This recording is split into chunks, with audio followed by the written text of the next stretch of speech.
Hello, and welcome to Financial Accounting.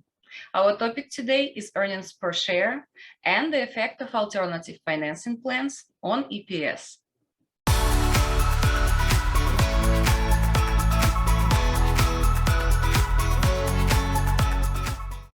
Many corporations make earnings projections, usually quarterly and annually.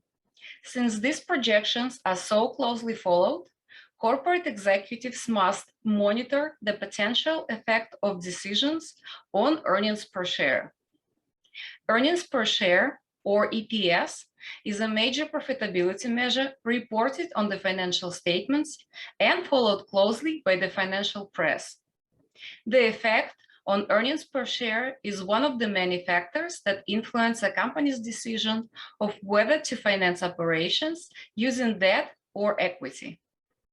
In its most basic form, EPS is calculated by dividing net income remaining after preferred dividends by the number of common shares of stock outstanding. EPS measures the income earned by each share of common stock. Several sources are used to finance corporate operations: short-term debts, long-term debts, usually corporate bonds, and equity. Equity financing includes issuing common stock, preferred stock, or both. The long-term financing decision of a company has a significant impact on the earnings per share of the company. Let's look at this impact using an example. Delta Corporation plans to finance $4 million using equity, debt, or both. The three financing plans are under consideration. Each of these plans finances some of the corporation's operations by issuing common stock. However, the percentage financed by common stock varies from 100% in Plan 1 to 25% in Plan 3. Let's review each plan. The first plan includes issuing only common stock at $10 par value. The second plan involves issuing 4% preferred stock, $50 par value, and common stock, $10 par value, in equal proportions.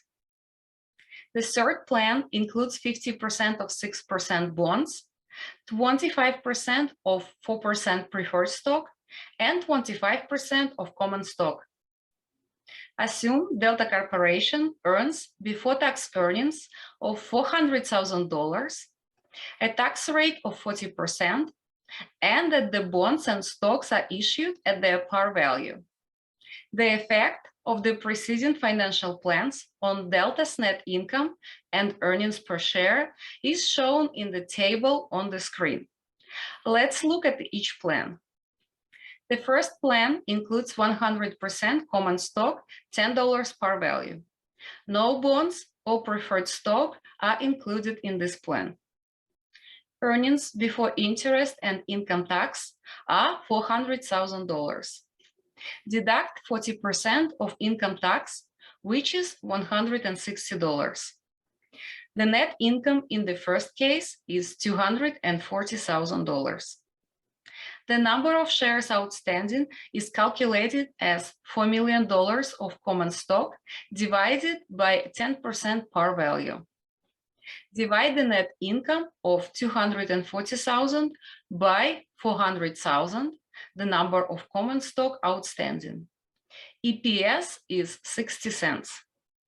The second plan involves issuing 4% preferred stock, $50 par value, and common stock, $10 par value, in equal proportions. Earnings before interest and income tax are $400,000. To arrive at net income, deduct 40% of income tax, which is $160. This is the same as in the first plan. Now we need to exclude preferred dividends. Since we have $2 million in preferred stock and the dividends rate is 4%, the dividends on preferred stock equals $80,000, which is $2 million multiplied by 4%. Preferred dividends are excluded from the EPS calculation, as EPS is earnings per share on common stock. The net income available for dividends on common stock equals $160,000. $160,000 divided by 200,000 common stock outstanding equals 80 cents per share. The third plan includes 50% of 6% bonds, 25% of 4% preferred stock, and 25% common stock. 6% bonds mean that it pays 6% stated interest. Interest is an expense and is deducted from revenue to arrive at income before taxes. The number of shares outstanding equals 100,000, which is calculated as $1 million divided by $10 par value per share. As in other plans, the earnings before interest and income tax equal $400,000. Before calculating the tax, we need to subtract the interest on bonds. The interest expense is calculated as $2 million multiplied by a 6% interest rate. The interest expense equals $120,000. Income before income tax equals $168,000. As in the second plan, we exclude preferred dividends from the EPS calculation.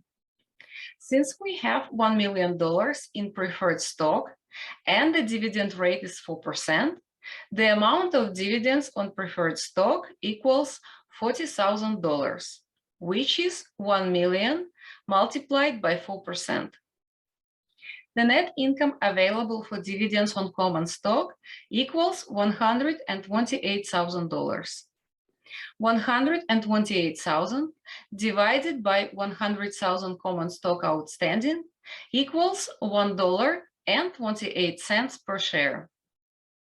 Plan 3 yields the highest earnings per share on common stock and thus is the most attractive for common stockholders. If the estimated earnings are more than $400,000, for example, $800,000, the difference between the earnings per share to common stockholders under Plan 3 is even more significant.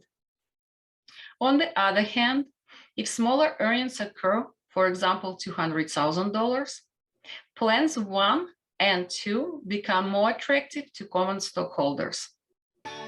I hope you found this video helpful. If you did, please make sure to subscribe, hit the like button and ring the notification bell so you are notified when we release more videos like this. Thank you all so much for watching, and I hope to see you all again in the next video.